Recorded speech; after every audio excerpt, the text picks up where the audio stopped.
Whatever it is that you want to do, you want to do it massively. I have a friend who was telling me that his sales were down. I said, well, how many phone calls you make a day? He said 25. I said, double them. Make 50 or 75 or 100. He said, oh man, that's just too much. What do you mean too much? You behind on your bills? You're talking about too much? You know one way to get back on your feet real quick is to miss 2 car payments? There's no competition out here.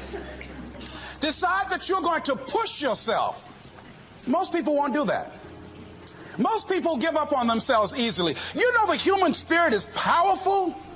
There's nothing as powerful. It's hard to kill the human spirit. They asked Benjamin Disraeli, a man who became the head of a country at a time when Jews were not allowed out after 10 o'clock. They said, how did you do it? How did you achieve it against such great odds? He said, nothing can resist the will of a people that will stake even their existence on the extent of their purpose for good. That when you have a made-up mind, when you decide that you want to do something, I was reading something the other day, he said the power to hold on in spite of everything, the power to endure, this is the winner's quality. The hunger, the ability to face defeat again and again without giving up. This is a winner's quality. You have that quality within you. When you're hungry, you don't care about the facts. You don't care about the odds. There's greatness in you. And you've got to learn how to tune out the critics outside and the critic inside. And since I'm going to do this, I'm going to harness my will. And I'm not going to let anything stop me. I deserve this. I'm going to do it until. And this friend, I told him, said, start increasing your calls. I said, I make 100 calls a day. The other thing is that if you want something, you have got to be relentless. You've got to learn how to become resourceful. You've got to learn how to become creative. When crises strike in your life, and in the Chinese language, crises mean danger, but it also means opportunity. And this is an opportunity for you to grow. And you've got to be so relentless, regardless of what comes down the pike, that you're always looking for a way to get over, always looking for a way that you can break through, and always looking for a way that you can strike a telling blow. Live your life with passion, with some drive. You've got to watch the people, the relationships that you develop. Have people of kindred mindsets. If you're around folk who are dead and negative all the time, they will affect you.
Smiles on their faces, looking good.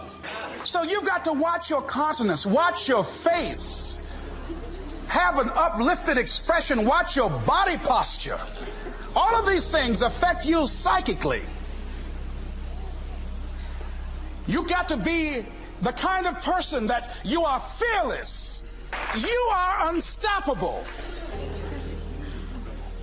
And because you are unstoppable, because you've got power that you haven't even begun to use yet, You owe it to yourself to release your brakes. How many of you have the experience of pulling out of your driveway and you mashed on the accelerator and the car was just going, it couldn't move, and you mashed harder and it couldn't move, and then you discovered you had your emergency brakes on, and then you release those emergency brakes and it goes, choo!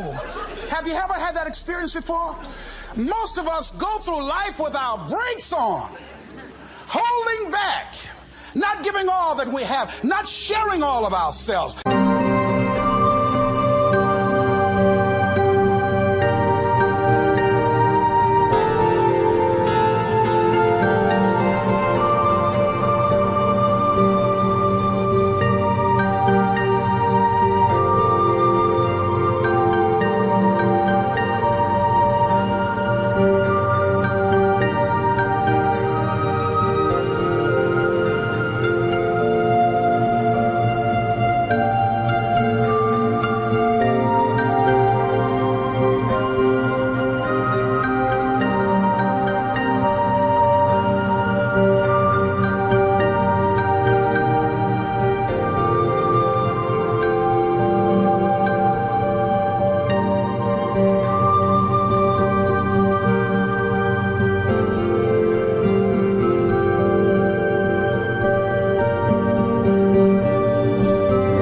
Most of us go to our graves still holding on rather than releasing it.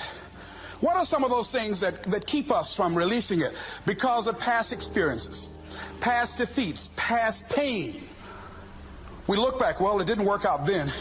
It probably won't work out now. Many people get confused their performances with who they are. That if my speech tonight doesn't work, it doesn't mean that I'm a bad speaker. It means that what I did didn't work tonight. And I've got to separate what I do from who I am. And I've got another shot. See, the last chapter to your life has not been written yet, and it doesn't matter about what happened yesterday. It doesn't matter about the things that you've done that you feel guilty about. If you wouldn't do it today, you're convicting an innocent person.